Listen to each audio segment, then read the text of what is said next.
जय हिंद। Himanshu higher education channel पर एक बार फिर से आप सभी का स्वागत है। आज की इस क्लास में हम सभी शिक्षक भर्ती परीक्षा और मनोविज्ञान का बहुत ही महत्वपूर्ण टॉपिक मानसिक आयु और बुद्धि लब्धि के बारे में पढ़ेंगे, जो कि प्रतियोगी परीक्षाओं में बार बार पूछा जाता है और बिना इसके हमारा मनोविज्ञान अधूरा रहता है। तो आइए हम लोग क्लास शुरू करते हैं। सबसे पहले जानते हैं दोस्तों, मानसिक आयु क्या होता है। तो पहले जानिए कि पहले वास्तविक आयु क्या होता है। वास्तविक आयु वही आयु होता है जो हमारा वास्तविक उम्र होता है, या फिर जो बालक का वास्तविक उम्र होता है वह वास्तविक उम्र कहलाता है। तो मानसिक उम्र क्या हो गया? तो मानसिक उम्र जो होता है, जिस उम्र के बालक की वो क्षमता रखेगा उसका वही मानसिक आयु हो जाएगा। यानी इसकी परिभाषा ये हो गया कि किसी बालक का बौद्धिक विकास उस वर्ग के समान बालकों से कितना कम या अधिक है, उसकी जो मापन विधि है वही मानसिक आयु कहलाएगी। समझ गए? ठीक।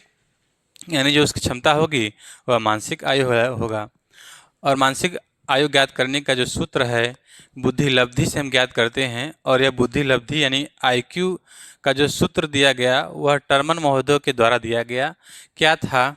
वह यह था कि बुद्धि लब्धि बराबर मानसिक आयु बटे वास्तविक आयु गुणे 100। जितना अंकिक मान आएगा वही आईक्यू लेवल होगा।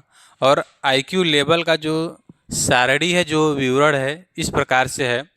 एक आध दो मनोवैज्ञानिक और अपने आधार पर थोड़ा सा 19-20 करके दिए हैं, पर जो मानक रूप है यही है कि यदि आईक्यू 130 या उससे अधिक आया तो बालक जो होगा वह अति श्रेष्ठ और प्रतिभाशाली होगा। बालक जो होगा अति श्रेष्ठ और प्रतिभाशाली होगा। और यदि बालक का आईक्यू लेवल 120 और 130 के बीच है तो वह श्रेष्ठ बुद्धि का बालक कहलाएगा। 110 और 120 के अंदर है यानी 119 तक है तो वह उच्च समान बुद्धि का बालक कहलाएगा। 90 से 109 है तो वह समान बुद्धि का कहलाएगा। 80 से 89 है तो वह मंद बुद्धि का बालक कहलाएगा। 70-69 के बीच है तो वह क्षीण बुद्धि का बालक कहलाएगा। यदि 69 से नीचे का बालक यदि है तो वह जड़ बुद्धि का बालक कहलाएगा, निश्चित क्षीण बुद्धि का बालक कहलाएगा।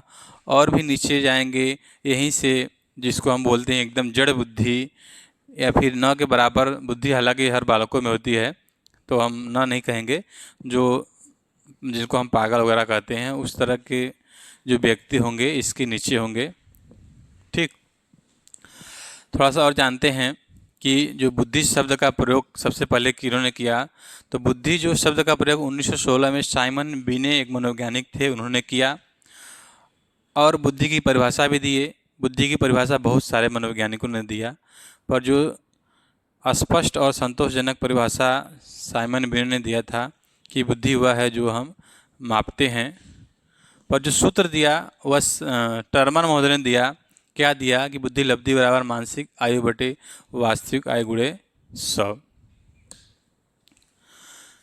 इस पे हम एक सवाल भी करते हैं कि यदि किसी बालक का जो वास्तविक आयु है वह 10 वर्ष है और उस बालक का जो मानसिक आयु है वह 15 वर्ष है तो उसकी बुद्धि लब्धि क्या होगी? तो सूत्र पर हम सीधे रख देंगे। तो उसकी बुद्धि लब्धि यहाँ से हम ज्ञात कर लेंगे। उसकी बुद्धि लब्धि जो हो जाएगी वह 150 हो जाएगा।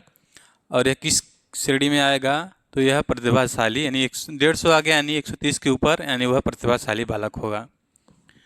और नेक्स्ट क्वेश्चन किस प्रकार से पूछता है? अगला जो क्वेश्चन पूछा जाता है, किस प्रकार से पूछा जाता है कि यदि किसी बालक का आईक्यू लेवल 110 है और वह 10 वर्ष का है तो उसका मानसिक आयु ज्ञात कीजिए। तो मानसिक आयु को हम उसी तरह रखेंगे और गणितीय विधि से हम उसका मानसिक आयु निकाल लेंगे दोस्तों, है ना। वास्तविक आयु कितना दिया गया है? 10। अब यहाँ से आप ज्ञात कर लीजिए मानसिक आयु। यह 100 बटा के क्या है? 100 है। तो इसको उधर भेजिए, यहाँ 10 से भाग दिया जा रहा है तो उलट के गुणा कर देगा इससे। तो यहाँ पर हो जाएगा 110 गुणे 10 बटा के 100 बराबर मानसिक आयु कितना आ गया? 11 वर्ष। यानी मानसिक आयु मानसिक आयु बराबर कितना आ गया? 11 वर्ष। इस प्रकार से प्रतियोगी परीक्षा में प्रश्न पूछे जाते हैं। तो आज हमने क्या सीखा? मानसिक आयु क्या होता है, बुद्धि लब्धि क्या होता है, और जो IQ यूलर का सारणी क्या है, और उससे 2 महत्वपूर्ण प्रश्न किए। आज की वीडियो में हम बस इतना ही पढ़ेंगे। अगले वीडियो में हम बुद्धि के बारे में विस्तार से और बुद्धि से संबंधित परिभाषा और सिद्धांतों के बारे में पढ़ेंगे। आज के लिए इतना ही। धन्यवाद।